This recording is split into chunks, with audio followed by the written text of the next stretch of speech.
Friends, welcome to my channel. చిన్న secret గురించి తెలుసుకుందాం. ఇక్కడ కార్ ఆప్ అంటే ఎందుకు ఆపాలి అని అంటే ఆప్ ఒకసారి అని అంటే ఆపుతారనమాట. ఎందుకు ఇక్కడ ఆపామంటే బ్యాండ్ మేళం ఏమన్నా ఏర్పాటు చేసావని అంటే అవునంటే నిజంగా బ్యాండ్ మేళం వస్తుందంటే ఇది మా ఊరు సాంప్రదాయం అంతే మరి ఇలా సాంప్రదాయంగా ఇలా బ్యాండ్ మేళం తెచ్చి తీసుకెళ్ళిపోతుంటారని అంటారు. నమస్కారం అమ్మ అని జరిగిందా బాబు అంటే ఇప్పటి వరకు బాగానే జరిగింది కానీ ఇప్పుడు బాగా జరిగింది ఎలా తీసుకెళ్తారండి అందరి ముందలా అని సిగ్గుపడతారనమాట. అయితే మళ్ళీ ఇది మా ఊరు సాంప్రదాయం బాబు అని వాళ్ళ నాన్న అంటాడు. అంటే మీరేం కంగారు పరంగా నాన్న, మీ అల్లుడికి ఇవన్నీ ఇష్టమే కానీ ఊర్లో సిగ్గుపడుతున్నాడంటే సినిమా హీరోలా ఉన్నాడంటే ఇంకో ఆవిడ అంటది, అవును కూరగాయలు అమ్మాడు కదా మన ఊర్లో అని అంటది. కూరగాయలు అమ్మేటోడిని బాగా చేసుకున్నావు అంటే అతను కూరగాయలు అమ్మేటోడు కాదు మినిస్టర్ కొడుకు అని అంటే ఎంత మినిస్టర్ కొడుకు అయినా నీ కోసం కూరగాయలు అమ్మగారు ఎంత గొప్పవాళ్ళు ఒప్పుకున్నారు అని అంటారు. తర్వాత సరే వెళ్దామండి అంటే సరే మీరు ముందర నడవండి మీ అత్తయ్య గారు వెనకకెళ్ళి వస్తారు కారులో అని అంటే వాళ్ళ పెద్దామని అంటే లేలే మేము కూడా నడుచుకుంటానే వస్తామని అంటది. అనగానే మన లోకి అంటది నేను నడవలేను అసలు అని మన లోకి వెళ్దామంటే లేదు ఇలా నడుచుకుంటూనే వెళ్దాం మనకే మంచిగా అనిపిస్తుంది అని ఆ పెద్దవాళ్ళని చిన్ని దురదృష్టవంతురాల్ని మీ అమ్మకు ఒక భర్తగా నేను ఫెయిల్ అయ్యాను, అలాగే నీకు పెంచి పెద్ద చేయడం కూడా ఒక తండ్రిలా ఫెయిల్ అయ్యాను అని అనుకొని బాధపడి అత్తారింటికి సాగదంపాల్సిన నేను ఇలా చేరిన పడకుండా నిన్ను కాపాడడం కోసం నీ పక్కన లేకుండా పోయాను, నువ్వు ఒక్కదానివే పోరాడుతున్నావు ఆ దేవతో బాలరాజు కంటాడు. ఏంటా నీ కూతురు చావబోయే కూతురు గుర్తుకొచ్చింది, రేపు నీ కూతురు చచ్చిపోతే ఏడవడానికి కన్నీళ్ళు కావాలి కదరా, త్వరలో నా కూతురే నీ కళ్ళల్లో నీళ్ళు తెప్పిస్తుంది అని అంటాడు బాలరాజు.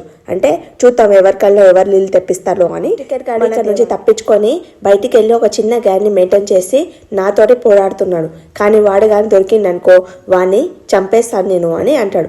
అప్పుడే ఫోన్ ఒకసారి ఇక్కడ హాఫ్ టికెట్ గారు ఉన్నాడు తీసుకొని రావాలన్నా ఢిల్లీలో కట్టేయాలంటే లేదు వాడిని చంపేయండి, వాడిని చంపేస్తే వాడు ఎంత కొట్టినా కానీ వాడు చిన్ని గురించి చెప్పాడు, అయితే వాడిని చంపేస్తే చిన్ని అయినా అప్పుడు బయటికి వస్తుంది, అప్పుడు దాన్ని వాళ్ళ అమ్మ దగ్గరికి పంపించవచ్చు అని మన హాఫ్ టికెట్ కానీ వేసేయండి అని అంటే సరే సార్ అని చెప్తాడు.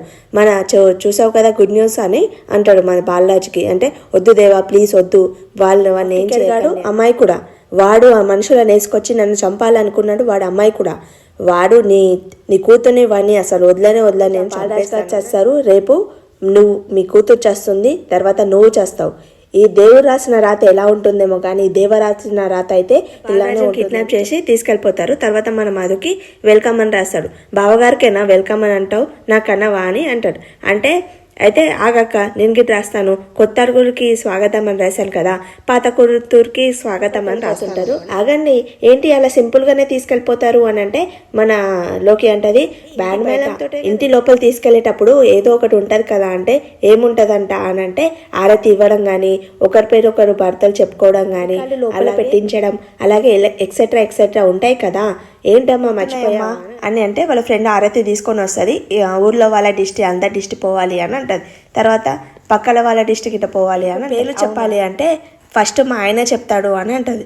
ఏం చెప్పాలి అంటే పేర్లు చెప్పాలి, ఇప్పుడు సాంప్రదాయము అని అంటే మా ఆవిడ నేను వచ్చామని మధు వచ్చామంటే వాళ్ళ ఫ్రెండ్ అంటుంది మధేమన్నా చుట్టాలమ్మాయ అని అంటది. కాదు అని అంటది. మళ్ళీ పూర్తి పేరుతో చెప్పండి, నేను మా ఆవిడ వచ్చామని అలా చెప్పు అని అంటే చెప్పకపోతే మనం లోపల రానియచ్చు చూడు చెప్పు అని అంటే చెప్తాడనమాట. నేను మా ఆవిడ మధు వచ్చామని అంటది. అంటే పేరు చెప్పాలి, పేరుతో సహా చెప్పాలి అని అంటారు. అంటే మీ ఆయనకు పేరు లేకపోతే చెప్పండి ఇక్కడనే బలసాల చేద్దామని అంటది ఇంకో ఆవిడ.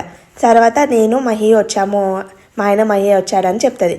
అంటే మన మ్యాడీ షాక్ అవుతాడనమాట, ఏంటి మహి అంటుంది అని అంటది. చిన్ని కదా పిలిచేది నన్ను మహి అని అనుకుంటాడు. అనగానే నాకు మా అత్తయ్య చెప్పింది మహేందర్ వర్మ అని అలా అని ఎందుకు చెప్పాలని మహి అని అన్నానంటే అందుకన్నదా అని అనుకుంటారు. ఇప్పుడు ఇద్దరు కుడికాళ్ళు పెట్టి ఇంట్లోకి రాని అని అడుగు పెట్టారు కదా, దేవునికి వెళ్ళి దండం పెట్టుకోండి అని చెప్తాడు. పదమ్మ వెళ్ళే లోపు నా భర్తగా వెళ్ళేటట్లు చూడు స్వామి అని అంటది మధు. తర్వాత మన మ్యాడీ అంటాడు స్వామి ఇలాంటి ఏమి ఇబ్బందులు లేకుండా చూసుకో ఫోటో ఉంటుందన్నమాట వెనకాల చూస్తుంది అనమాట. చూసి అప్పుడే వాళ్ళ అమ్మ వస్తుంది, అక్కడ ఫోటో ఉంది ఎలా అని అంటది. అంటే మ్యాడీ ఇట్లా తిరగనీకి వెళ్తే మ్యాడీ మా ఇల్లు చూద్దాంతారా అంటే మీ ఇల్లు ఏమైనా కొత్తగా చూస్తున్నాను ఆల్రెడీ చూశాను కదా అని అంటే అప్పుడు ఫ్రెండ్లా చూసావు ఇప్పుడు మా భర్తలా చూద్దాం పదా అని అంటే హాఫ్ టికెట్ గారు మిస్ అయ్యాడు అని అంటాడు. అనగానే నిన్నే కదా బావా నువ్వు మిస్ చేసి మళ్ళీ ఇప్పుడు మిస్ అయ్యావని వదిలేశాను, వాడు వెళ్ళి చిన్నిని కలుస్తాడు అప్పుడు చిన్నిని వాడిని పట్టుకోవచ్చు అని అనుకున్నాను, కానీ వాడేం చేస్తున్నాడు చిన్నిని చాటుగా టికెట్ గాని పట్టుకోలేకపోతున్నానని నా మీద నాకే సిగ్గేస్తుంది. నాగవల్లి పక్కలు ఉన్నంత వరకు నీకేమి జరగదు బావా, నువ్వేమి ఓడిపోవు, నేనున్నాను కదా ఆప్టికల్ గాని ఎలాగనో పట్టుకుంటాను. అలాగే ఆ చిన్నిని ఆ బాలరాజు గారిని ఎలాగలో కావేరి దగ్గరికి పంపించేస్తాను. నువ్వు మధులాక తెర వేసి ఎప్పుడైతే నీ మ్యాడీకి నువ్వే చిన్నివని తెలియగానే అప్పుడు నీ పని ఫినిష్ చేస్తాను. ఏంటి అలా కూర్చున్నారని అంటది. అంటే నువ్వు ఓవర్ యాక్షన్కి అంత రివైజ్ చేసుకొని చూసుకుంటున్నా అంటే నీకు అంత నచ్చిందా? సరే ఇప్పటి నుంచి ఇంకా ఎక్కువ చేస్తాను. చూస్తూనే ఉన్నా బాల్మేనం నుంచి ఇంటికి వచ్చే వరకు చాలా ఓవర్ యాక్షన్ చేసావు.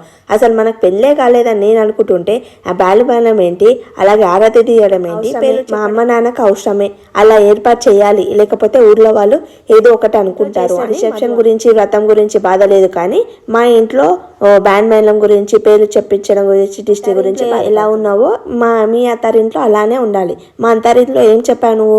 అందరి ముందు భార్య భర్తలా ఉండాలి, 4 గోడల మధ్య ఫ్రెండ్స్ లా ఉండాలి. ఇక్కడ ఓవరాక్షన్ చూడడానికి కాదు, మా చిన్ని కోసం వచ్చాను. చిన్ని కలుస్తుందేమో అంటే నేను వచ్చింది నీ కోసం కాదు చిన్ని కోసం, అంటే నేను గిట్ట నీ కోసం కాదు చిన్ని కోసం వచ్చాను అని. కలుస్తుందా, ఎప్పుడు నీకు నిజాలు తెలుస్తాయా అని ఆతృతగా నీకన్నా ఎక్కువ నేనే ఎదురు చూడకుండా ఎంటర్టైన్మెంట్ చేయడానికి కొత్త అల్లుడుగా నిన్ను ఎంటర్టైన్మెంట్ చేసేసలేవు, నాకు టార్చర్ చేస్తున్నావు. నీ టార్చర్ కి నేను గోదాలో దుంకేంత కోపం వస్తుంది. ప్రోగ్రామ్ నువ్వు రోజు ఇలానే పెట్టుకున్నావు అనుకో, నేను ఇప్పుడే ఇంటికి వెళ్ళిపోతాను అని అంటది. అక్కడ మన మధు వాళ్ళ తమ్ముడు చెంటి చూస్తుంటాడు. మొత్తం చూసి షాక్ అవుతానంటే ఇప్పుడు గిల్లను ఇక చేశాను మన కళ్ళతోటి సైగా చేసే మ్యాడీ చూస్తాడు చెంటిని చూసి. తర్వాత మాకు ప్రైవసీ లేదని, మా ఇంట్లో లేదని టార్చర్ అనుకుంటే ఎలా బాబు అని అంటారు. పల్లెటూరు బాబు నువ్వు రెచ్చిపోకు అని అంటే, సరే నేను రెచ్చిపోను, నువ్వు గిల్లుతూ ఇలా గిచ్చుతూ నాతో రెచ్చిపోకు అని. వచ్చావనంటే బావ బుగ్గ గిల్లడం నేను చూడలేను అని అంటది. ఇలా వచ్చావంటే నీ బుగ్గ గిల్లడానికి ఏం రాలేనులే బాబు, పిలుస్తున్నారు పదండి బావు గారు అంటే వెళ్తారనమాట. అయితే అక్కడ వడ్డిస్తారనమాట, ఒకటే ఆకులో వడ్డిస్తారు. తినాలి బాబు అని అంటే మ్యాడీ షాక్ అవుతాడు. కాగానే మన మధు అంటుంది, నువ్వే కదా ఇందాకన్నావు ఒకటే ప్లేట్లో తిన్నామని, ఏదో ఇక్కడ ఏర్పాటు చేశారు అంటే సాంప్రదాయం తెలిసే కదా నువ్వు చెప్పావు దొంగ అని అంటే కూర్చుంటాడు అనమాట. మ్యాడీ తినడానికి వెళ్తాడు. అలా తినొద్దు బావగారు అని అంటే, మళ్ళీ ఎలా తినాలి అని అంటే ఇద్దరు తినిపించుకోవాలి, భార్య భర్తకు తినిపించాలి, భర్త భార్యకు తినిపించాలి, ఇక్కడ అది సాంప్రదాయం బాబు, ఎక్కడ చూడలేను అని లోకి అంటది. అవును నేను గిట్ట చూడలేను అని అంటే, సరే మ్యాడీ నీకు ఇబ్బంది ఉంటే నీది నువ్వు తిను, మధు తిన్నరు అంటే మధు అంటది అతనికి ఇష్టం లేదని చెప్పలేడు, అతనికి తెలియదు అని సంప్రదాయాలంటే అన్ని ఇష్టమే, మీరు ఉన్నారని మొహమాట పంచం దగ్గర మొహమాట పడొద్దు అని అంటే వరుణ్ అంటాడు, అవును బావా అసలు మొహమాట పడొద్దు, కడుపు నిండా తినాలి, కడుపు నిండా నిద్రపోస్తూ ఉండిపోతాం మ్యాడీ, తనకు ఆకలేస్తుంది తినిపి అంటే అన్నం తినిపియనికే వెళ్తాడు. వెళ్తే కాదు బావగారు ఫస్ట్ స్వీట్ తినిపించాలంటే స్వీట్ తినిపిస్తాడు అనమాట, లడ్డు తినిపిస్తాడు, తర్వాత ఆశ తినిపిస్తాడు అనమాట. ఈ రోజుకి సీరియల్ అయిపోతుంది. Thanks for watching my video. Please like చేయండి, సబ్స్క్రైబ్ చేసుకోండి.